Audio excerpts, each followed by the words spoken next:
Yo yo yo! Salut les turfeuses, salut les turfeurs, bienvenue pour un nouveau pronostic de Benoît Requin. OK, place au pronostic du quintet du lundi 14 août, direction Clairefontaine pour le prix de la Côte Fleurie.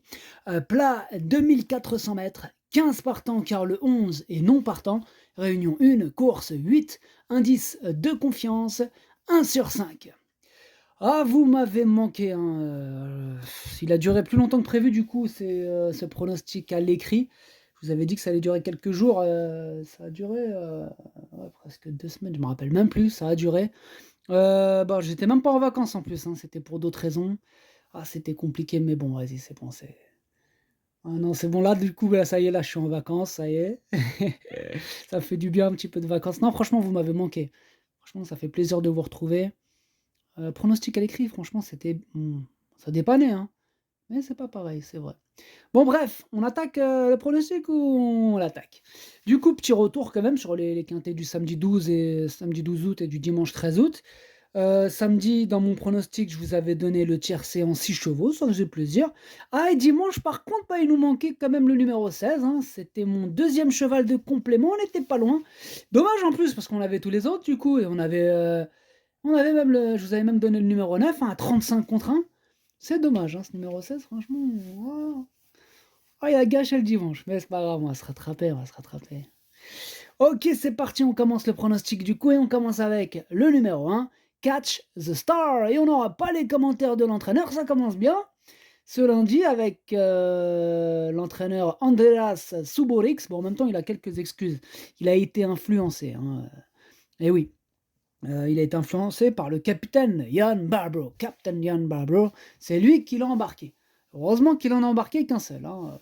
Comme il est parti juste sur une petite barque cette fois-ci, bon, il avait besoin que d'un seul homme. Il a dit, allez, Andela Suborix, tout vient avec moi. Donc voilà. Donc pour là, c'est pour le 8, pas de commentaires. Du coup, alors ce numéro 1, qu'est-ce que j'en ai fait? Du coup, c'est lui mon gros regret, ce numéro 1. Attention, il peut faire un truc. Maintenant, il est ouvert ce quintet. En plus, c'est des 3 ans. Ils peuvent beaucoup progresser d'une course à l'autre. Attention, quintet ouvert, hein, c'est du plat. Tout est possible, attention. Donc, ce numéro 1, c'est lui mon cheval de complément en cas de non partant. Attention. On passe donc au numéro 2. Sea Breaker. Et là, on a le commentaire et c'est Henri-Alex Pantal qu'on écoute. Sea Breaker fait preuve de régularité. Elle vient de bien courir à Vichy dans une course équivalente où elle s'est classée 3e, hein, sur cette distance de 2400 mètres. J'espère qu'elle va bien se comporter dans cette épreuve. Eh bien, pourquoi pas, hein, en tout cas, c'est quand même lui mon préféré, ce numéro 2. Il me plaît beaucoup et je l'ai gardé bien sûr, je l'ai installé bien sûr en tête. On passe au numéro 3, Marelli. On écoute Georgios Alampinensis. Marelli est une très bonne pouliche. Elle va disputer son premier handicap et rencontrer les mâles pour la première fois.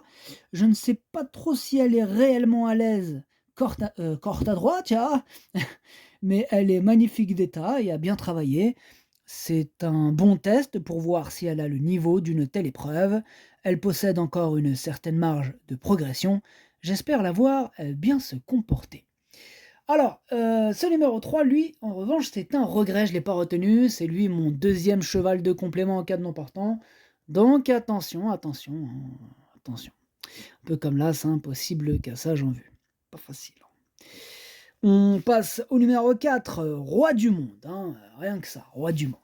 On écoute Roberto Carlos Montenegro. Roi du monde est un poulain sérieux qui ne cesse de progresser au fil de ses sorties. Lauréat de 2 handicaps depuis le début de la saison, sa marge de manœuvre se réduit, mais je le crois capable de bien faire en 37,5 de valeur, raison pour laquelle on effectue le déplacement avec des ambitions. Des pluies sont annoncées et le terrain très souple ne le dérange pas, au contraire. Au contraire, hein, il aime ça. Ce numéro 4, lui non plus, je ne l'ai pas retenu. Lui, il est quand même en plein milieu de ma petite liste des possibles troubles faits, hein, donc attention tout de même. On enchaîne avec le numéro 5, Robini. On écoute Sacha Smerzek. Sa dernière course dans une listade a été catastrophique. Mal parti, la distance était aussi un peu courte. Robini a bien fini, mais trop tard, hein. Je pense que c'est une bonne pouliche, je crois qu'elle est compétitive en 37,5 de valeur. À l'entraînement, elle est bien.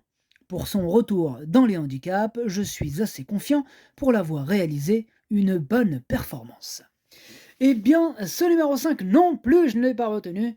Il est aussi, sur la liste, lui il est à l'arrière, hein, de ma liste des possibles troubles faits. Méfiance.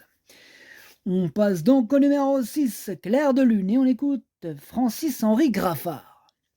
Clair de Lune a été fortement pénalisée pour son succès à Vichy dernièrement.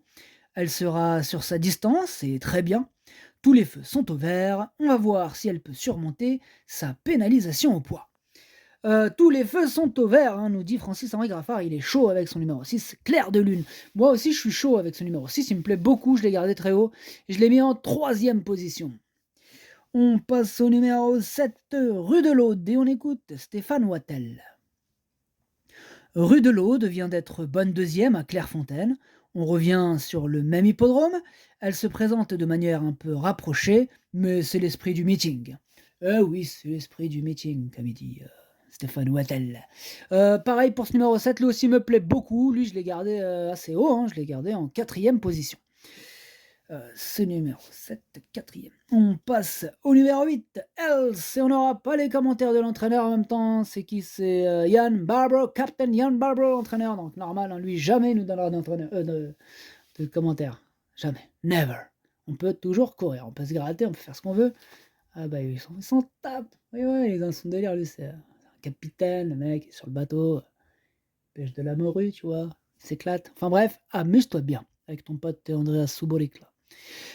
Bref, du coup, moi, ce numéro 8, lui aussi me plaît bien, et lui, je l'ai mis en cinquième position.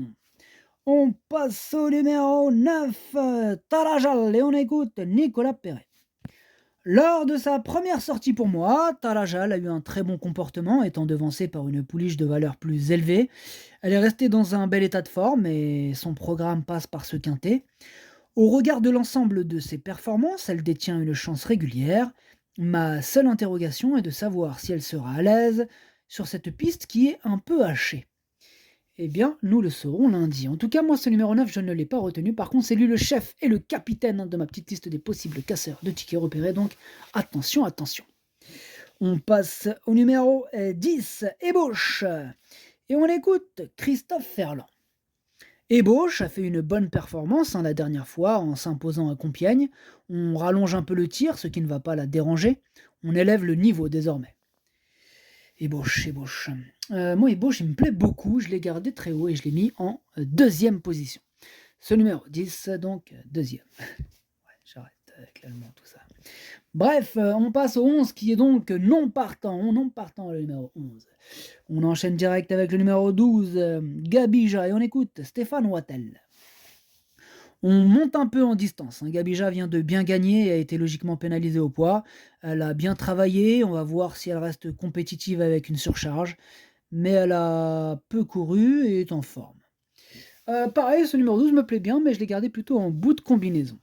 On passe au numéro 13, Rio Grande, et on écoute Yann Lerner.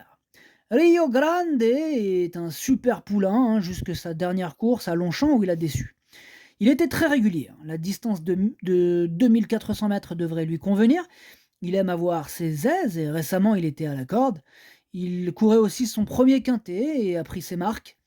La ligne du Mans est plutôt bonne, le lauréat ayant depuis bien couru, il mérite d'être suivi.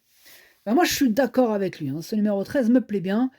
C'est un petit coup de poker, hein. Il devrait avoir une petite cote sympathique en plus. Je l'ai gardé ce numéro 13. Attention à lui, je l'ai gardé en bout de combinaison. On passe au numéro 14, c'est Way to Marseille, et on écoute Philippe Decouze. Arrivé il y a un petit mois à l'écurie, je le découvre au fil des jours. Way to Marseille est un poulain qui a montré de la qualité, et comme il a échoué lors de ses dernières tentatives, je me suis affairé à lui donner un peu de fraîcheur.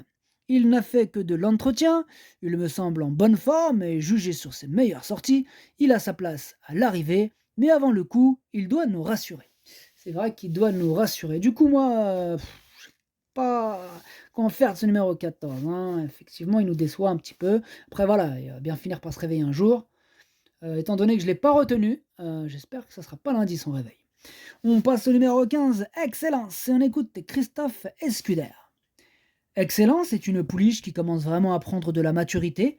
Les pistes souples vont vraiment l'avantager et j'espère qu'il va pleuvoir d'ici lundi.